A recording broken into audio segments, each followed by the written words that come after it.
Здравствуйте, вы смотрите студию 108. В студии я, Чечек Берлей. Мой сегодняшний гость Белек Анатольевич Паву. Для зрителя, скорее всего, будет известный как Белек Паву. Солист, вокалист симфонического оркестра имени Тока, ТУФ Госфилармонии имени Халилова. Белек, здравствуйте. Благодарю, что согласились на интервью. Добрый день. Знаете, 8 марта я не поленилась, пришла на ваш концерт «Королеве красоты», да. Сказать просто мне понравилось, это не то слово. Я получила на самом деле колоссальное удовольствие, наслаждение получила. Почему, я подумала, почему я раньше не ходила на такие концерты, на классические концерты, скажем, да. И в концерте, в программе прозвучали все знаменитые произведения. Это знаменитых оперных исполнителей, знаменитых просто певцов, Муслима Магомаева, Элвис Пресли, еще других. Программа была. Армстронга, Луи Армстронга. Да, Армстронга. Потом такой у меня вопрос, вот первый. Почему вы выбрали именно вот эти песни, знаменитые песни, да, этих певцов? Ну, первостепенно они мне подходят по голосу. И вторая тоже немаловажная, скажем так, причина, они нравятся мне. То есть очень сложно петь те песни, которые тебе не нравятся в душе. А те, которые нравятся, можно их вообще просто... Они учатся даже очень быстро. Те песни, которые понравились. И вот в этом концерте была подобрана программа как раз-таки по душе, скажем так. И так уж вышло, что большая часть из них, она о любви к женщине, о любви к женщине, она самой разной, как там о матери, ну и в большем плане, как о женщине. А почему именно 8 марта? Обычно же артисты выбирают, когда до предпраздничные дни проводят концерт, устраивают. Ну, в начале сезона я изъявил желание сделать сольный концерт и поставили вот именно вот эту дату, 8 марта. Причем, что интересно, именно в день праздника, не 6-го, 7-го, а именно 8 марта. И, скажем так, уже с самого начала, с концертного нашего сезона, мы начали медленно, но верно готовиться к этому дню. Насколько это правда или нет, вы занимались, когда в школе активно занимались бальными танцами, но ушли в вокал? Да, это очень такая большая часть моей жизни была танцы. Вообще я, насколько себя помню, я танцевал в садике, потом я пришел в школу, и там тоже танцевал. В начальных классах нам понятно, да, у всех там уроки танцев у нас были, и Пашкы Августа Баиртыевна, она, так сказать, заприметила что-то во мне. Оказалось такое танцующее. Потом в 3 классе я учился вот в хореографической школе «Алантос». Но это было недолго, потому что маленький человечек, наверное, еще не понимал до конца всей серьезности этой школы. И я перестал туда ходить. Но школьные танцы я как бы не оставил.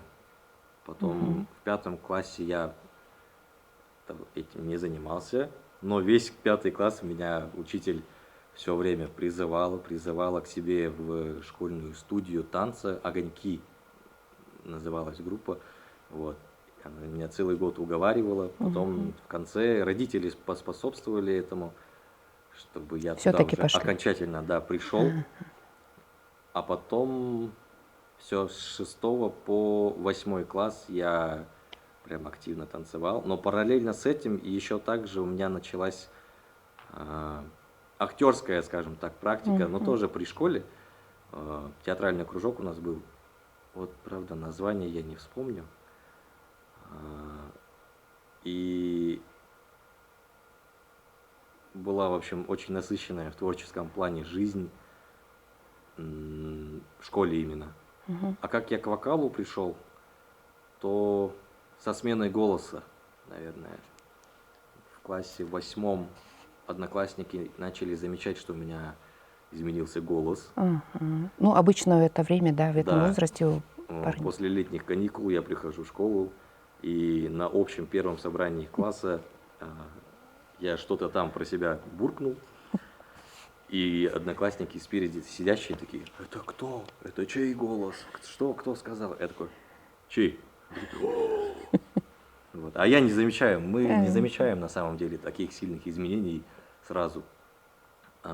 И все, потом учителя музыки тоже меня заметили. Классный руководитель у нас была, учитель музыки Валентина Григорьевна Шамова. И потом, Да какая школа? в пятой школе я учился. И потом начинается все, моя жизнь школьная. Это были танцы, это был хор Пение. и театр. Получается, все параллельно шло. И местами даже мои бедные учителя спорили из-за меня, и они ругались из-за меня. Куда Да, определить, куда да, мне уж идти, главное. что делать, чем заниматься. Но ведь помимо творческой стороны в школе же еще есть и обычная учеба. И из-за этого тоже, так сказать, неудобные моменты в жизни случались. Вот. Двойки получали, наверное. Да, когда слишком много, Ну, когда много да, выступлений было, занимает. да, ну, исправлять потом приходилось много. Вы когда поступали, это после 9 класса или после 11? После Когда 9 класса. после 9, когда поступали в колледж искусств, вы исполнили песню «Гори, гори, моя звезда». Это был чей выбор? Ваш или преподавателя вашего? Это больше был преподавателя выбор. Потому что на тот период жизни я не сильно слушал академическую такую музыку. И я пришел туда с песней «Катюша», но она оказалась мне высокая, голос не достает. И вот Эльвира Дуржиевна сказала: а давай вот эту песню попробуй выучи, хотя бы первый и второй куплеты. Ну, я выучил. Там сколько времени понадобилось. И спел, все. Вот так вот оно. И поступили. Да. Ну, у нас в школе еще хорошо шла нотная грамота, что не свойственно на самом деле. И поэтому я пришел в колледж, так сказать, уже не с нуля, у меня была база знаний, скажем так. Только что вы говорили, что вы до сих пор боитесь сцены. А это ваша фобия до сих пор не прошла? А как вы выходите на сцену? Нет, эта фобия точно не прошла. И на самом деле я вот этот вопрос боязни сцены уже много обсуждал с коллегами, с большими там артистами, заслуженными России. И что они говорят? Они говорят, что если ты перестал бояться выхода на сцену, все, ты можешь уже уходить со сцены, ты уже закончился как артист. Да, потому что уже не будет этих переживаний, не будет чего донести. И на самом деле оно так и есть. Бывают концерты, выступления, когда приходится выходить на сцену, не чувствуя никаких эмоций, страха. И вот в такие моменты выступление всегда плохо идет. Адреналина нет. Да, адреналина не хватает, и просто азарта не хватает. И там очень плохо всегда звучит. Интересно. У вас Новосибирская консерватория, год учебы знаменитого Шагдара Зандуева, потом школа вокального искусства Ирины Богачевой. Там у вас были знаменитые, очень высокого уровня преподаватели. Насколько они могли повлиять на становление вашего голоса, скажем? Колоссальному влиянию я подвергся, в плане, что здесь, в Туве, у меня педагог женщина, а у меня голос все-таки низкий.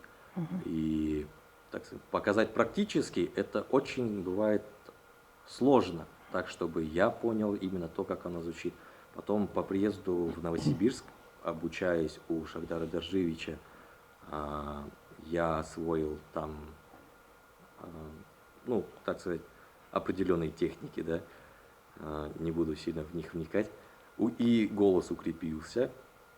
А потом в Санкт-Петербурге я учился у солиста Большого театра Петра Мигунова. Вот. И там тоже, базируясь на основе новосибирских знаний, там были больше на свободу именно голоса. То есть все то, чему я обучался в прошлом, можно было забыть наполовину, и потом все вносить по-новому, потом по-новому, и вот так вот. Но это еще не все, и я сейчас обучаюсь в Институте искусств имени Хворостовского в Красноярске. Был у меня там педагог Герман Тимофеевич Ефремов. Его сейчас уже, к сожалению, нету. В прошлом году не стало его. Вот он тоже огромнейшее влияние внес. Научил более свободному звукоизвлечению. В плане, что у нас, носителей тувинского языка, мы сами того не замечая, издаем звуки несколько иначе. Например, та же буква А, она у нас может прозвучать где-то глубоко, ну, совершенно по-разному на самом деле. То есть тувинская манера оперного звукоизвлечения, она не совпадает с русской, скажем. Ну, да, скажем, с русской. Абсолютно. Интересно. Скажите, вы как бас один в республике у нас? Да, баритоны или баритона, как правильно сказать, они есть, их много, теноры тоже есть.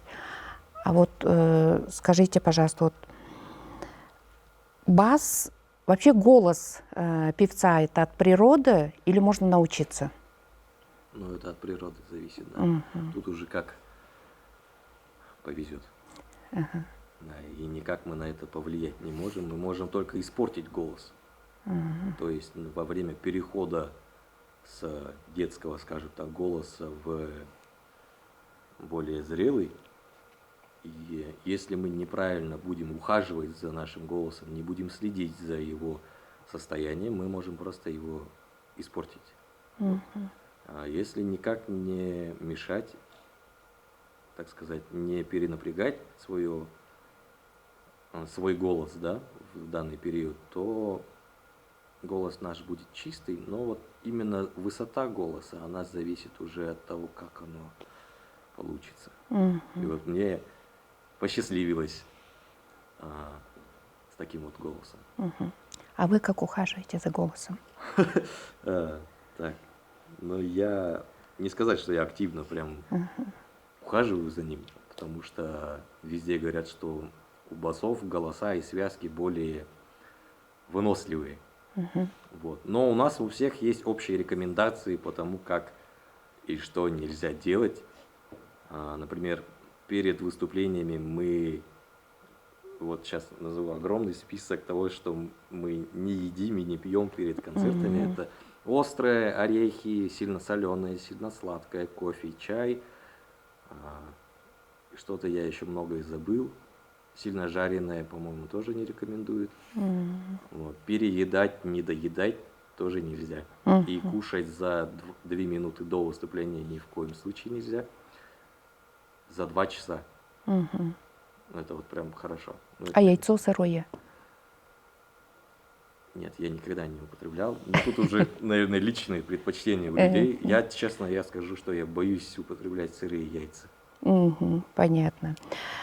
Скажите, 2 года или 3 назад вы делали программу совместно с вашей супругой Дамарак Чуглепчору. Это давно забытые старые наши тувинские песни. Вы откуда-то ископали, с архива, вы говорили, да, находили Почему вот эта вот идея у вас, кто это придумал, эту идею, скажем? Идея принадлежит супруге Дамырак Мунгуш, заслуженной артистской Республики Тыва. А, Она именно вот это больше ее идея, и большую часть работы сделала она по поиску нот в ходе карьеры.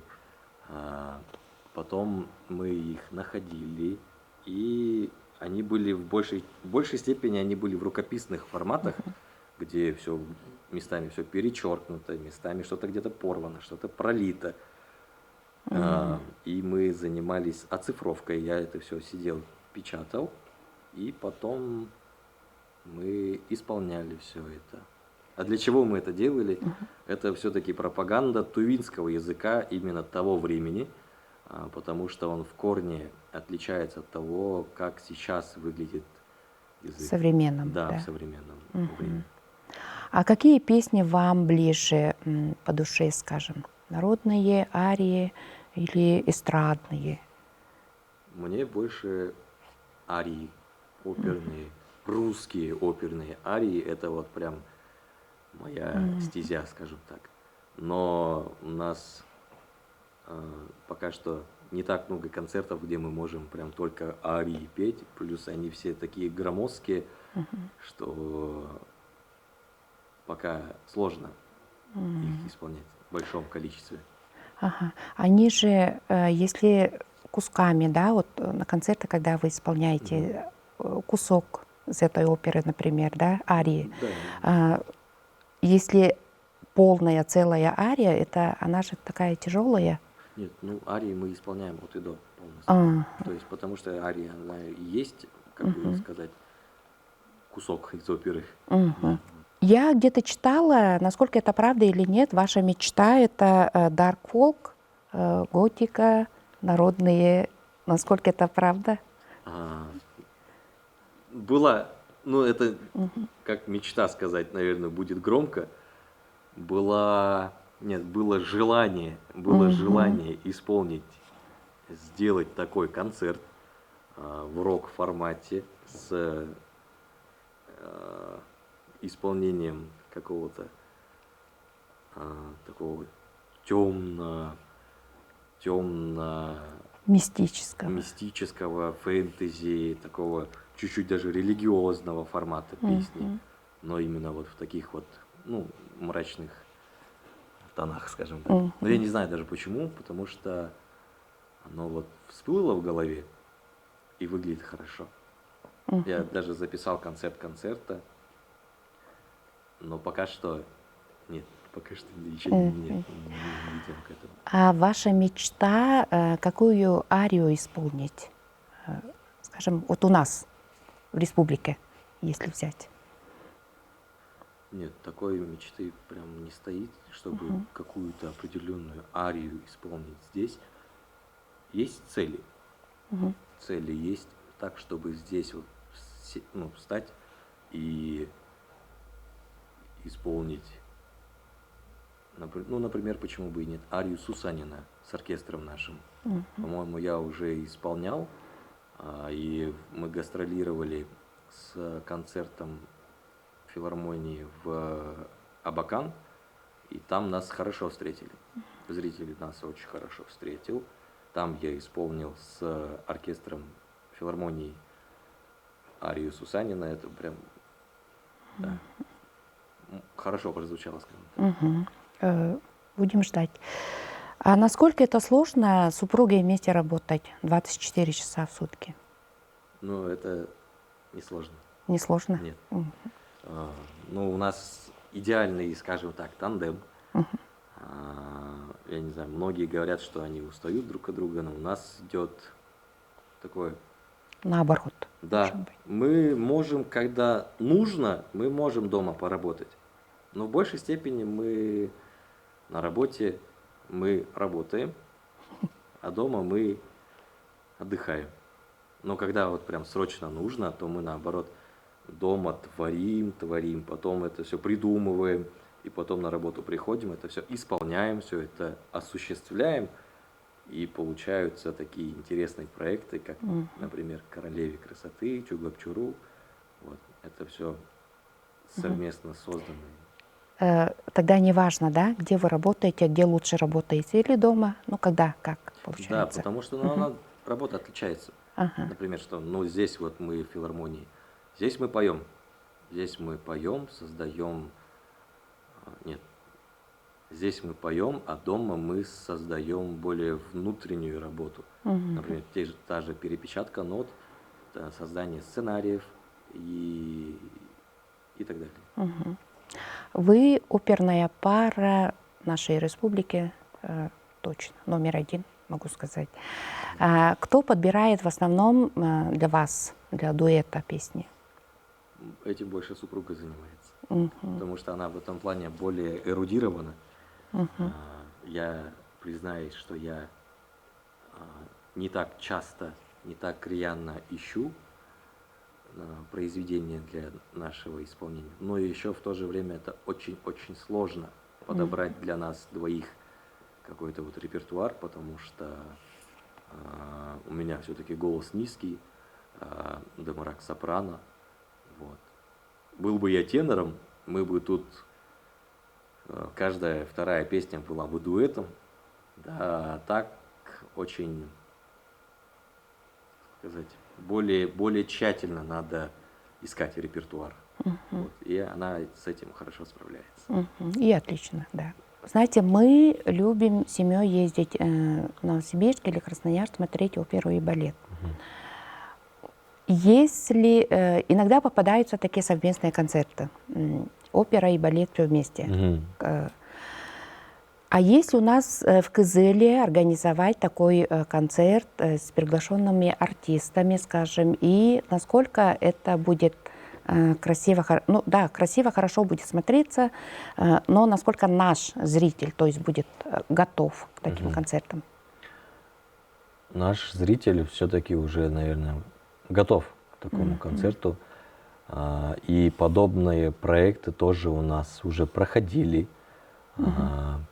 Проект «Кредо» тоже он у Дамарак проходил в 2019 году, в 2020 году. В 2019 году приглашался народный артист Республики Бурятия, как раз мой педагог. Но в то время он еще им не был, Шахдар Зандуев. Вот. И зал был полный, зрители, насколько я помню, они очень хорошо приветствовали. Вообще весь концерт тоже скандировали «Браво», свистели, кричали. В общем, хорошо приняли. Потом в 2020 году проходил концерт «Вива». Приглашали пианиста Владимира Потапова. Тоже очень интересный проект был. Он тоже широко пользовался. Он тоже очень хорошо был встречен публикой. Вот. И еще, если вспомнить, и в 23-м году фонд Хворостовского к нам приезжал со спектаклем «Свадьба Фигаро» и показывали вот на сцене у нас в театре, и Дамарак там принимала участие. Я сидел из зала, смотрел, но, насколько я помню, тоже это было прям очень и очень хорошо встречено публикой. Да. На самом деле у нас просто редко проходят такие концерты. Мало кто организовывает так, чтобы к нам приезжали гости, чтобы они исполняли. У нас много друзей, которые хотят скорее сюда, хотят посмотреть на Туву, центры Азии. Но вот пока мы не можем их принять, потому что все-таки упирается в большие финансы. Ну, если приглашать по одному, ну, уже тоже ведь не тот эффект уже будет. Ну, как построить филармонию, может быть, тогда поток начнется. А если бы сказали: Белек, выбирай, с кем ты хочешь спеть, с мировыми знаменитостями, кого бы вы выбрали и какое произведение, скажем? Я раньше мечтал с Хворостовским спеть очень сильно. Ну, сейчас уже его, конечно, нет. Сейчас я бы очень сильно хотел не только встретиться, но и исполнить совместно с Ильдаром Абдразаковым. Он у нас считается лучший бас мира. Вот. И я, так сказать, на него как вот так вот смотрю, как на звезды, вот так вот. А что исполнить? Да хоть что. В целом вообще. Лишь бы исполнить. Да, лишь бы с ним Да. вместе исполнить Вместе. что-нибудь. Ага. Белик, а где акустика лучше, где вы выступали, на каких сценах, да, акустика лучше? Ну, про Кызыл не будем, я знаю, что акустика филармонии мне, как говорили, но я же не критик, не театрал, не музыковед, вот, акустика филармонии лучше, это правда? Нет? Нет. Нет, да. А где тогда, где вы выступали, на каких концертных залах там акустика лучше? Так, это сейчас надо И вообще чем вспомнить, где отличается? я вообще выступал, потому что их слишком много. В Костроме там хорошо, но там из-за того, что духовой оркестр мы выступали, конечно, все будет резонировать, даже здесь будет так. Так, но вот зал, который я точно запомнил, это, наверное, был мой в жизни первый зал с хорошей акустикой. Это была сцена, большая сцена Новосибирской консерватории. Вот, когда там я впервые что-то спел, я прям буквально увидел, как звук от меня исходит, резонирует от стен, обратно мне возвращается, еще что тут покрутился, и только потом рассеивается. Вот. А потом еще также в Новосибирске в филармонии хороший был звук. Мы репетировали там. Да, и выступали тоже. Но это все старое. Кострома. Да, еще в Москве на ВДНХ был, по-моему, хороший звук. Вот. Вы филармония, то есть филармония делает проект совместный с некоммерческой организацией «Центр», кажется, по произведениям Сая Пульбе. Ага. Что за проект интересного? Этот проект был посвящен столетию Сая Манмыровича Бюрбе, и уже долго велась работа по поиску тоже, ну, уже не мы сами искали, да, более влиятельные, скажем так, люди искали ноты, находили, и потом была большая работа по оцифровке этих нот, где я тоже принимал участие. Мне дали оцифровать песню «Соловей» Айлан Гужум, но партитура там была в таком состоянии, там верхние голоса, первая и вторая флейта, она была чем-то залитая. Потом мы нашли партии, которые это исполняют. Их оказалось в 2 тональностях. В общем-то, такие сложности тоже проходили. Вот. И работа такая очень интересная на самом деле. Вначале я сидел немного, не понимал, как оно все устроено. Немножко даже местами ругался, что очень все непонятно. Все перечеркнуто местами было, что-то изменено, что-то от руки добавлено. Причем видно, что там не один человек что-то добавил. Партитура была написана, допустим, темными чернилами, да, редактура прям голубыми чернилами. И в конце еще карандашом сверху что-то написано, все в одном месте. И потом все это надо сидеть и понимать, как именно записать. Потому что мы же не можем в финальную версию все это добавить. Вот. И очень интересная была работа. Также еще была симфоническая поэма «Курганы. Мои друзья». По-моему, так называется. Тоже, так сказать, довелось написать. Ну, не написать, а оцифровать. Вот. Белик, вас сравнивают с Магомаевым, скажем. Ну, конечно, нельзя сравнить с великим Магомаевым, но все же вы говорят, что вы тувинский Магомай. Вы согласны с этим? Ну, так, чтобы прям сказать откровенно, да, я с этим согласен, я тоже не могу. Все-таки это великий певец.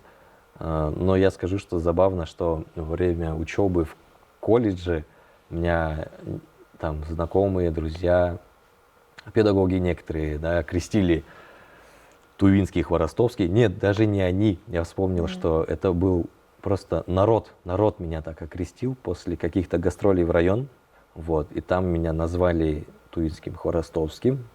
Потом и Вероника Алексеевна еще называет постоянно Штоколов, по-моему, она меня называла. На первых курсах. А я тогда даже ни сном, ни духом, кто такой Штоколов, что. Я, честно, даже Хворостовского так хорошо не знал, что меня начали им называть. Потом кто-то отцом называл. Сейчас вот начали Магомаевым называть. Да, годами Да, меняется, да, очень много, ваши да. И что интересно, с каждым разом все ниже. То есть голос, Хворостовский, по да, голосу. А Хворостовский, вот он мне же баритон. интересно, вы, когда на сцену выходите, вы бас прям, а когда говорите баритон, что ли даже, а когда вы ругаетесь, например, как у вас голос меняется? Это зависит больше от языка, на котором я иногда ругаюсь. Это, например, русский язык, да. Если я буду повышать тона на русском языке, будет все звучать более пониженно, все более так нападающе, низко, да, как будто вот аппарат, он такой более вертикально глубокий, а на тувинском языке он словно бы вот так вот приподнимается, вот прям по ощущениям. Русский язык, он вот так вот вертикально ощущается, а тувинский, он повыше немного позиционно, и поэтому, когда я говорю на тувинском языке, он звучит выше, прям значительно выше, чем мой певческий, скажем, голос. Очень интересно. Мне кажется, исследователи возьмутся, почему так происходит именно, да? На русском низкий, на тувинском более Наверное, это высокий. больше именно от языка, от артикуляции языков зависит.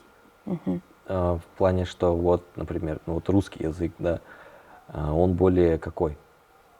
Он более глубокий, более, наверное, твердый, да, он тверже, чем, мне кажется, чем тувинский язык. Потому что тувинский язык, он немного переливается, он имеет свойство мелодичности какой-то. Ну, какие тувинские да. песни. И плюс еще манера все-таки тувинского языка, она более аппаратно-плоская, она правда аппаратно-плоская, и я когда говорю на тувинском языке, у меня бывает, что устает аппарат, потому что я привык больше к этой манере. А на английском языке у нас тоже совсем по-другому голос звучит. Вот, поэтому все это зависит и от языка тоже самого. Понятно. Ну и завершающий вопрос. Когда ждать следующего вашего выступления? Вашу программу, скажем. Вопрос очень хороший. Я упомянул, что я начну готовить программу песен военных лет. И сейчас я уже начал работать, скажем так, над программой. Уже понемногу. Началась составляться программа, очень сложная, она тоже очень сложная, но очень крутая. Просто другого слова я сейчас не смогу даже подобрать. Уже сейчас у меня такие несколько мурашки идут по этой программе. Будем ждать. Хорошо, спасибо. Спасибо за интервью. Было очень интересно. На самом деле я узнала много чего нового, для себя открыла. А вашему творческому тандему желаю только успеха и хороших, прекрасных, отличных произведений, песен на наших сценах. Спасибо. До свидания. До свидания.